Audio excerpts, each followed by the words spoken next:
Most of you are probably aware by now that I pulled everything out of this place in order to deal with some pests. And I've been slowly bringing things back in. Very slowly. We can certainly see quite a few things in here. Probably should pull the labels off of all of those. Anyway, that's not what this video is about. A lot of people love to flock to this channel for computer videos and complain when I don't upload them. So here's going to be a series of computer videos centered around my laptop collection. These things have been sitting outside in a bag for a month in the heat of the garage. How many of them still work? And of the ones that don't work, how many of them need very little in order to be fixed up? So let's get started with this. Okay, here's the first one. It is an HP G60. I forget the exact model of it, but it says it on the bottom here. Next to the faded Windows Vista logo, Windows Vista license. G60 519WM. Alright. So, let's see if this thing actually still works on battery, because the battery does actually hold a charge on this. Keep in mind that this is set for a month without any power, without any use. That's predictable. No big deal. Still works though.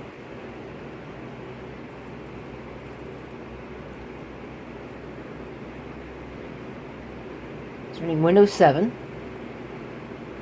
Really, the only reason why I'm doing a video about this is because people keep asking, not just to see more computer videos, but also to see videos of my entire collection. And although my collection is vast enough that I don't think it's really worthwhile to make a video of everything, it would take forever, I can do things like this every once in a while and, just show you some things. Individual parts of the collection. I think there are 8 machines in that pile total. And there'll probably be multiple parts of this video.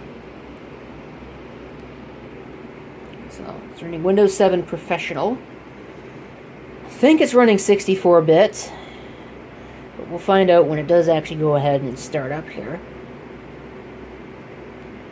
I don't know if the hard drive necessarily totally survived.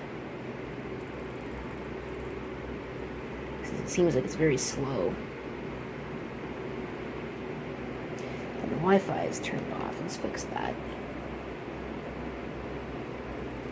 Let's take a look here.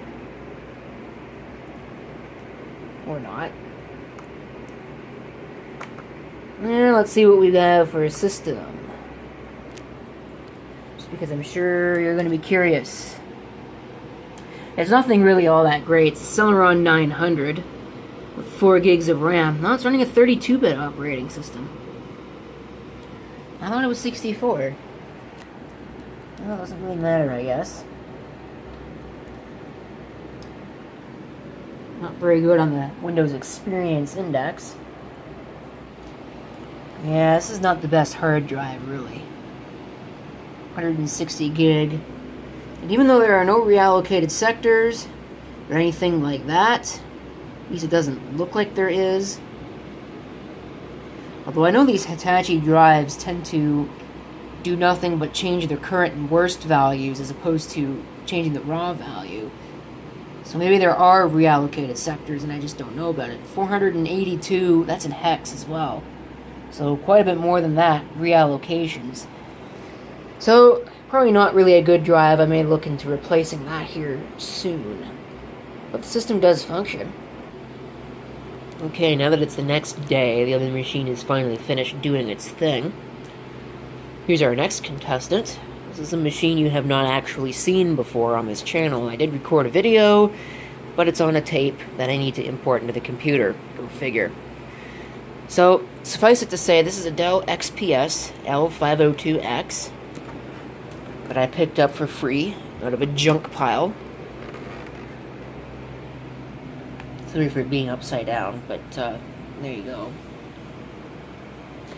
Only thing that was... Ooh, subwoofer. I didn't even notice that until now, but the only thing that was wrong with it was... if we go ahead and open it here, the way that this thing is set up is there's a ribbon cable that controls all of this stuff right here.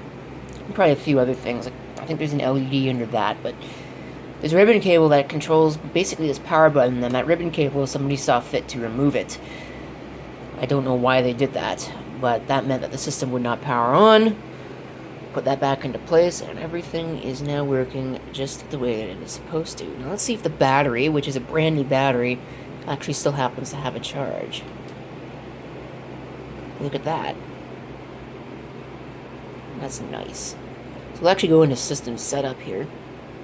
Possibly. I didn't get it in enough time. So now we're rebooting into Windows. I think here in a minute I'm going to change this thing to an SSD.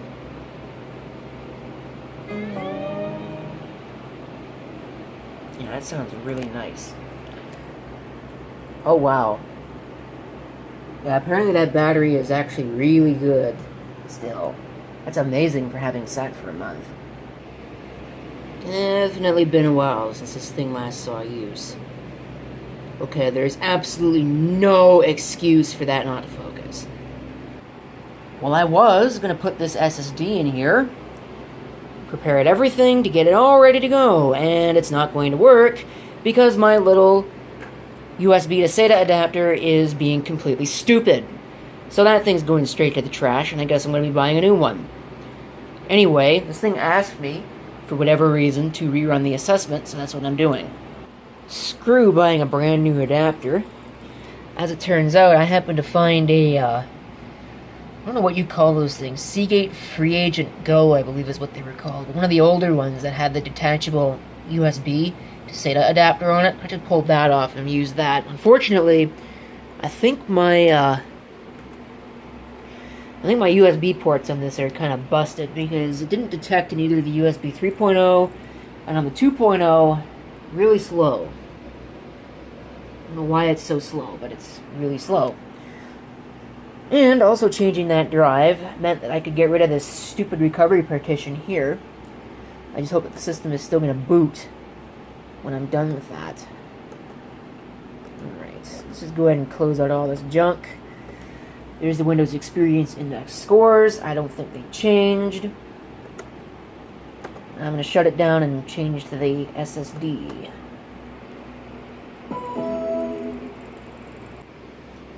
Okay, I'm not really sure why Dell felt the need to do it this way, but I've gone ahead and changed the drive. See, you gotta be really careful with these ribbon cables when you're doing this. Which is probably how that got removed in the first place, if somebody wasn't careful with it when they went to go remove the hard drive. So now I gotta put this back in place, and also the back panel. I thought you had to remove that. And we should be good to go to test this. Now is when I'll find that there's a problem. Like I said, it's about now that I will find out that there's a problem. At least it still posts. Let's see if Windows will start. Because I don't have the recovery partition on there anymore.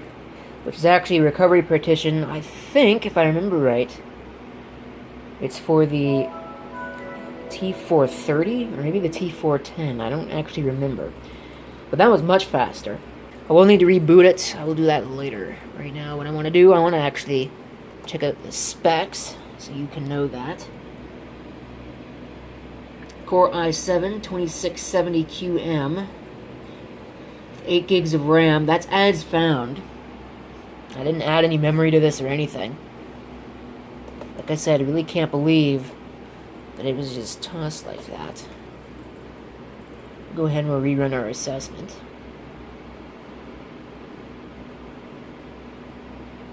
So the lowest thing should then be that 5.9 on the graphics. So I believe this only uses the onboard Intel graphics, although I think it's got NVIDIA. If I remember right, there's an NVIDIA something loaded. I don't know if that's from the previous Windows install or what.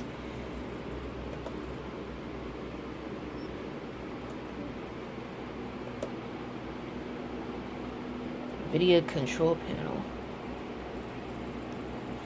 Yeah, GT525M.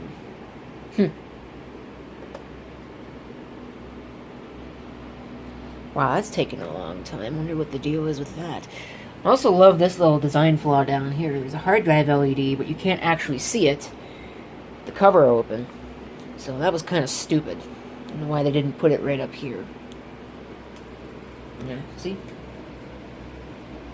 Exactly as predicted. I think my UPS down there just screwed up. I'm sure it'll beep at me in a second. I heard a relay click down there. So there you go. System works just fine. On to the next one. Okay. Here's our next contestant.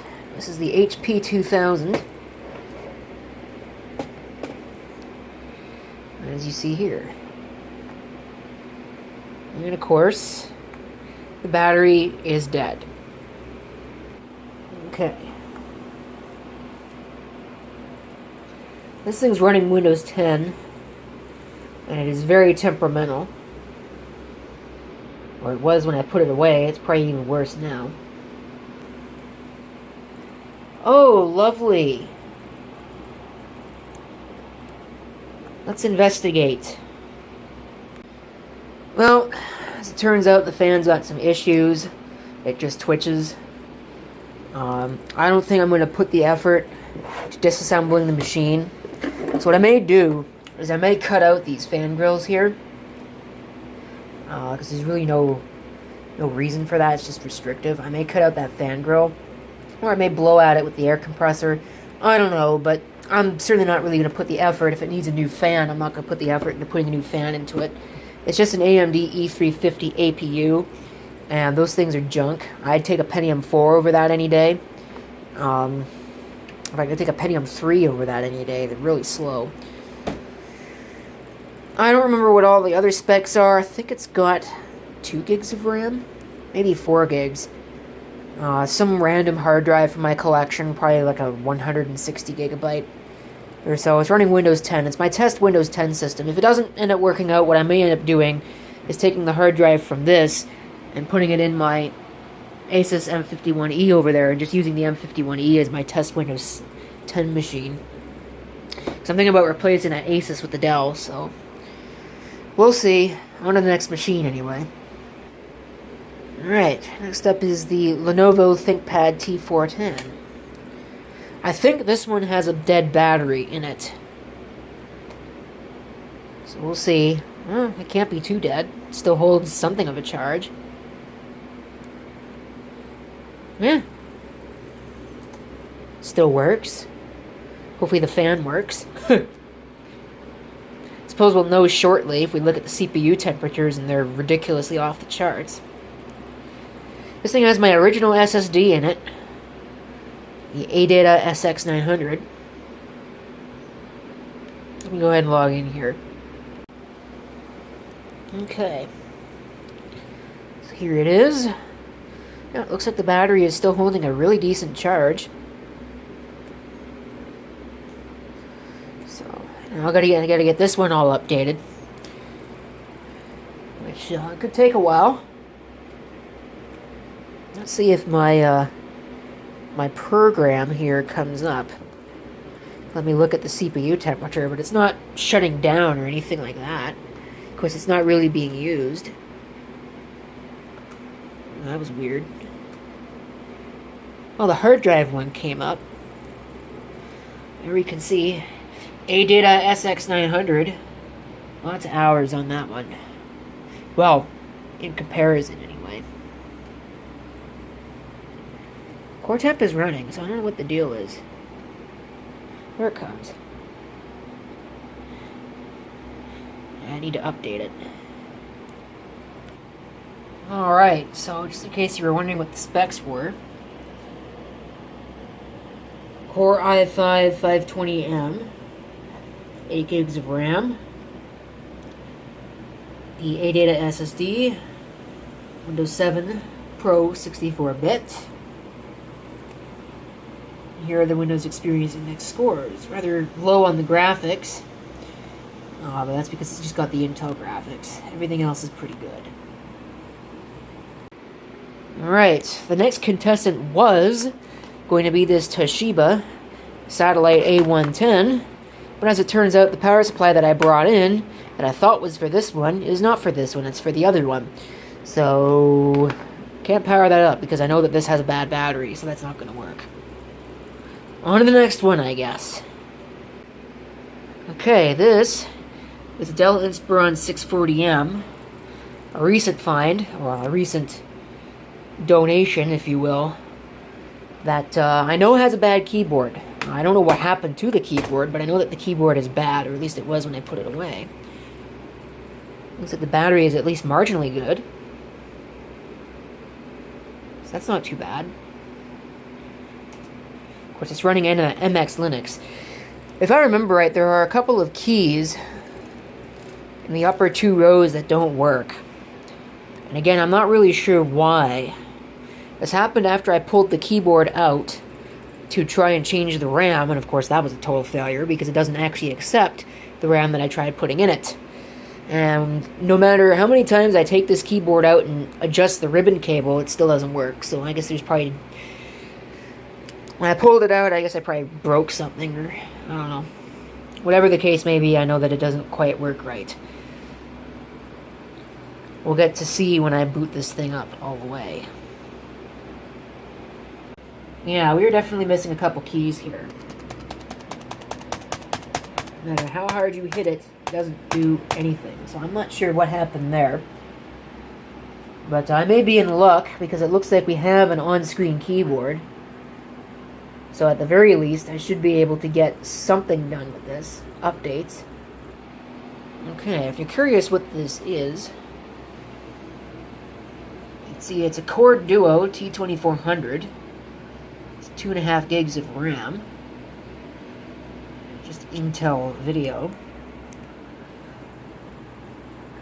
Let's see. Doesn't tell us exactly what it is. It's DDR of some kind, I believe. Possibly DDR2. Huh. Doesn't tell us anything about the storage. That's interesting. So I don't even know what kind of hard drive this has in it. I suppose I could find out if I go to the file manager, which isn't even there. That's great. So let's see, file system. How big is the file system? Looks like 60 gigabytes. So it's probably got a 60 gig hard drive in it.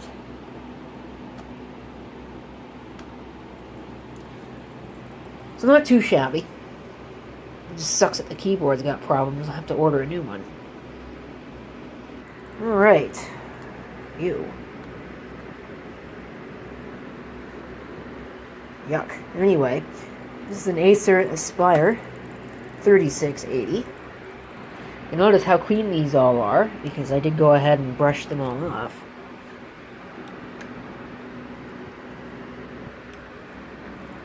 Nope, battery did not survive. Alright, take two. Sounds like the fan is running. No error messages.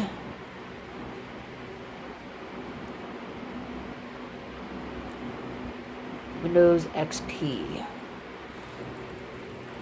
Now what I'm tempted to do is reinstall Windows on this using my Service Pack 4 disk. It's got a Windows XP Home Edition COA on the bottom, I believe. I'll be very surprised if it's a Windows Vista COA. I think somewhere around here, possibly, I don't know. I may have the original restore disks. Alright, Service Pack 3. Celeron 410. 1 gig of RAM. It's not too shabby. I think it came with 256 originally. This is a very, very budget machine when it was new in 2004, I believe. Okay, so what do we have? That's 25 gigs. That's also 25 gigs, so probably a 60 gigabyte hard drive. Can't be a 40, that would have been my original guess, but 25 and 25 is 50, so... Alright, here's the last one. This is probably the biggest one of them all. Probably not the most fastest or most modern, and it's got some issues running programs, probably because it's missing some of the instruction sets that these programs need. But here it is. This is the HP DV, what is this, DV8000? Yes. Probably one of the more expensive machines in my collection. I know that the battery is not going to be any good. Actually, no. We'll plug it in. Power it up here. See if it still works. Oh hey, video. This thing's also got an issue with eating boot drives. I don't know why. But I've had to put, I think, 4 or 5 different boot drives in here. And they're IDEs. That's really not a good thing to have to be doing all the time. We'll let it boot up here, and we'll take a look at it. Now, I swear Firefox did not open before on this machine. I don't know what happened, but apparently now it works. It's running an older version of Linux Mint. It's running 18.3, I think.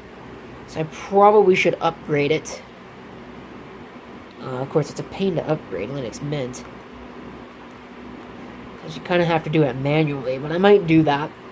And, since I know that the issues that it has don't have anything really to do with the programs, or it doesn't have anything to do with Linux Mint 19, it's got more to do with the CPU possibly not having the needed instructions to run some programs. Java FX in particular doesn't really run, and neither does Mix. I don't know if I still have Mix installed on here, but no, I do not have Mix installed. But I know that Mix will just crash. So,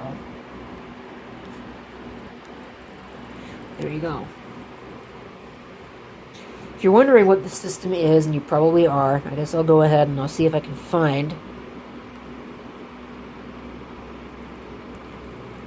System monitor should tell me.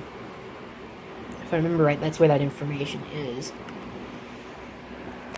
It's a Turion 64 ML37 with 2 gigs of RAM. It has, I think, I don't even remember what hard drives it's got in it. Let's go ahead and install all these updates. Chromium browser. I can enter in the password. Oh, I got it right on the first try. Anyway. Music drive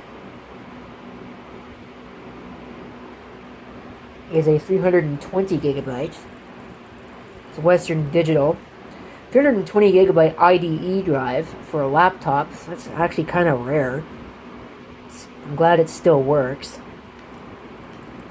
I guess the other drive is a 160, maybe a 200.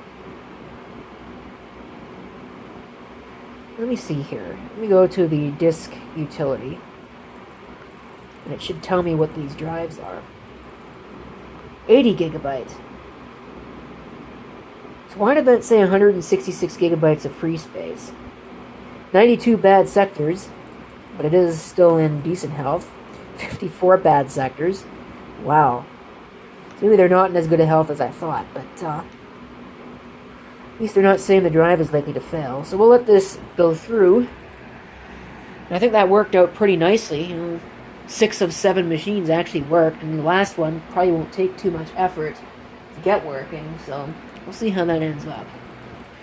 Probably be a couple more parts to this as I slowly go through all the laptops that are sitting outside. But for now, thank you for watching. If you have any comments, feel free to leave them down below. And this is CP666 signing off, and I hope to see you next time. Till then.